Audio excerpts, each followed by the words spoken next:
मीना ने डॉक्टर से कहा, डॉक्टर साहब आपने तो कहा था कि खेलने से मोटापा कम होता है, पर मेरा तो बिल्कुल भी कम नहीं हुआ। डॉक्टर साहब ने कहा, कौन सा खेल खेलती हो? मीना ने कहा, कैंडी क्रश।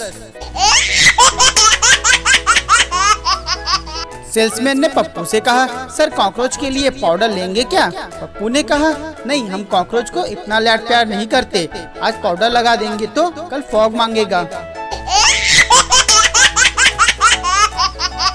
संता बंता से कहता है, इतनी देर से तुम क्या सोच रहे हो?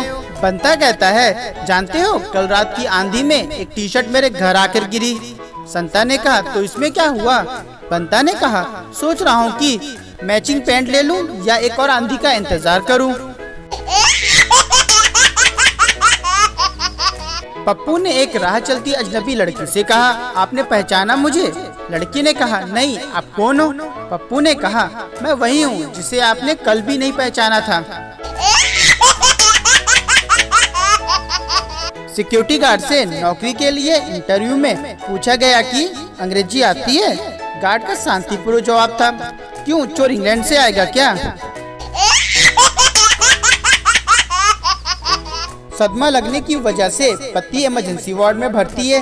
वजह ये थी कि पत्नी बोली थी कि 2 मिनट में तैयार होकर आती हूँ, और ठीक 2 मिनट में तैयार होकर आ गई।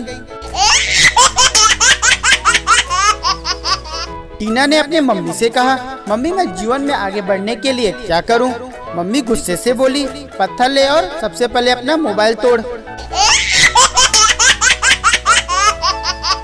टीचर ने पप्पू से पूछा, छिपकली कौन है? पप्पू ने कहा, छिपकली एक गरीब मगरमच्छ है जिसे बचपन में प्रोटीन वाला दूध नहीं मिला तो वो कुपोषण का शिकार हो गई। टीचर ने पप्पू से पूछा, तुम स्कूल क्यों आते हो? पप्पू ने कहा, विद्या के लिए। टीचर ने कहा, तो फिर क्लास में सो क्यों रहे हो? पप्पू ने कहा, क्योंकि आज विद्या नहीं आई है। टीचर ने पप्पू से कहा, तुमने कभी कोई नेक काम किया है? पप्पू ने कहा, हाँ सर किया है। टीचर ने कहा, कौन सा? पप्पू ने कहा, एक बार एक बुजुर्ग आराम से घर जा रहे थे, मैंने उनके पीछे कुत्ता लगा दिया, जल्दी घर पहुंच गए।